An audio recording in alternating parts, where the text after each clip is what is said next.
آج کے دور میں اخبار میں آج کا دن کیسا رہے گا، ستارے کیا کہتے ہیں، آپ کا یہ ہفتہ کیسا رہے گا، اس کے بارے میں فرمائیں۔ دیکھیے یہ ساری چیزیں وہ ہیں کہ جن کا تذکرہ ایک لفظ سے کیا جاتا ہے، یہ چونکہ متعلق ہے اور عملی معاملہ ہے، آج کی حدیث کے حوالے سے بھی اس میں یہ چیز آ جائے گی۔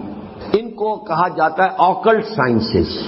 ایک سائنسز ہیں جو بالکل واضح ہیں، فزکس ہے، کیمسٹری ہے، جیولوجی ہے، فلاں ہے، فلاں ہے، بایولوجی ہے، یہ کھلم کھلا صاف حواس خمسہ کے ذریعے سے ان کا علم حاصل کیا گیا ہے۔ پھر یہ کہ انٹلیکٹ کے ذریعے سے، پاور آف ریزننگ کے ذریعے سے انفرنس ہوتا ہے، نتیجہ نکالا جاتا ہے، پھر ایکسپیریمنٹیشن کے ذریعے سے پھر اس کی ویریفیکیشن ہوتی ہے۔ یہ علم ہے، یہ سائنس ایک آکلٹ سائنسز ہے۔ یہ ہاتھ کی پامسٹری ہے، آکلٹ سائنسز شمار ہوتی ہیں۔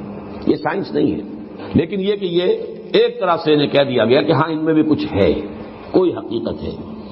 اسی طرح نجوم، ستارہ شناسی ہے، آپ پیدا کب ہوئے تھے، وہ جو ہے سائنس آف نمبرز وغیرہ وغیرہ، ان سب کو ایک لفظ میں جمع کر لیجئے آکلٹ سائنسز۔ دوسری بات یہ جان لیجئے ان میں کچھ نہ کچھ حقیقت ہے، اس لیے کہ اس کائنات کی جو تخلیق ہے جو اللہ نے کی ہے، یہ چیزیں آپس میں بڑی مربوط ہیں۔ آخر کوئی وجہ ہے کہ میرے انگوٹھے کا نشان کچھ اور ہے، آپ کا کچھ اور ہے، کوئی ایک نہیں ہے، اور پھر یہ کوئی بدل بھی جاتے ہیں۔ کیریکٹر کی ٹرانسفارمیشن اگر ہوتی ہے ذرا تو یہ لکیریں بدلتی ہیں، تو یہ کوئی انڈیکس ہے۔ اب دیکھیے جیسے میں اب آخری مثال دے دوں، سحر حق ہے، جادو ہو سکتا ہے، جادو ہے، حقیقت ہے جادو، لیکن جادو کرنا جائز نہیں ہے۔ ایک چیز کا ہونا اور شے ہے، اس کا جائز ہونا اور شے ہے۔ شراب ہے، اس میں سرور ہے، اس میں کوئی تھوڑا سا نفع بھی ہے، قرآن مجید خود کہتا ہے کہ اس میں کوئی اسم کا پہلو بھی ہے، نفع کا پہلو بھی ہے۔ اسمہما اکبر من نفعہما، اس شراب اور جوئے کا جو گناہ کا پہلو ہے وہ زیادہ بڑا ہے نفع کے پہلو کی نسبت، لیکن حرام ہے، تو ہم تو اس حکم کو لیں گے کہ حرام ہے۔ اسی طرح جادو حق ہے لیکن حرام ہے۔ اسی طرح یہ چیزیں ان میں کچھ نہ کچھ حقیقت ہے، لیکن حضور نے فرمایا، یہ حدیث اب سن لیجئے، جس شخص نے نجومی کی کہی ہوئی بات کو مان لیا، حق سمجھا، اس نے اس شے کی نفی کی جو میں لے کر آیا ہوں۔ میں لے کر آیا ہوں قرآن، میں لے کر آیا ہوں ہدایت، میں لے کر آیا ہوں وہ احکام جو اللہ نے مجھے دیے ہیں تمہارے لیے، تم ان کے پیچھے لگو، ان کو اپنا امام بناؤ، انہی کو سمجھو، انہی کو دل میں جگہ دو، انہی کو دماغ میں بٹھاؤ، باقی یہ اشیاء جو ہیں ان کی طرف توجہ نہ کرو۔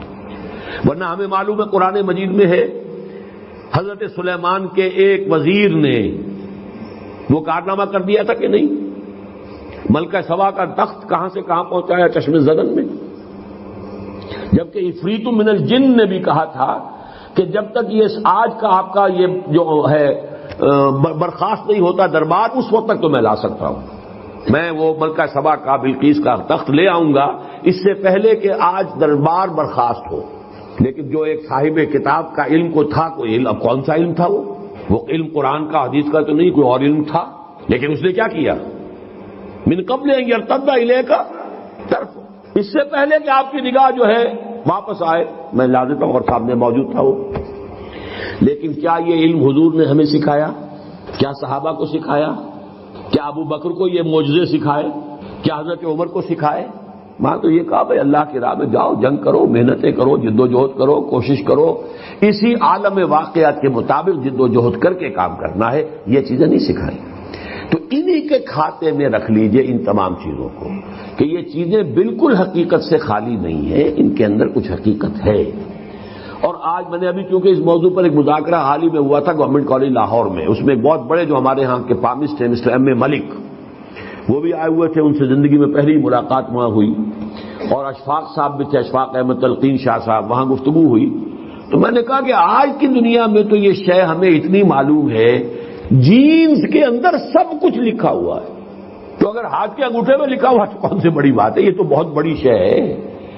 ہر سیل کے اندر جو اس کے اندر جو نیوکلیس کے اندر جینز ہیں، اس میں ہر شے موجود ہے، آپ کی پوری ہستی موجود ہے، آپ کا پورا وجود موجود ہے۔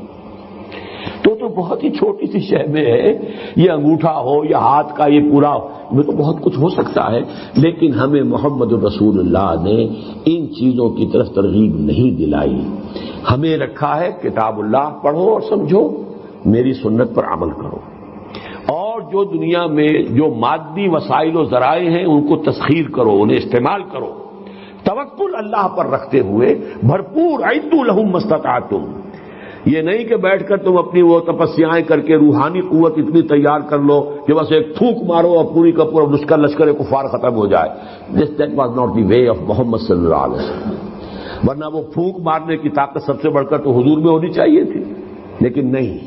آپ کے بھی دندان مبارک شہید ہوئے ہیں، آپ کے بھی انتہائی محبوب چچا، خالہ زاد بھائی چچا اور دودھ شریک بھائی اور ساتھ کے کھیلے ہوئے ہمجولی اسد اللہ و اسد رسول ہی وہ شہید ہوئے ہیں اور ان کی لاش آپ کی نگاہوں کے سامنے آئی ہے. تو ہمیں وہ راستہ اختیار کرنا ہے ما انا علیہ و اصحابی. باقی ان چیزوں کے بارے میں نفی مطلق کرنے کی ہمیں کوئی ضرورت نہیں.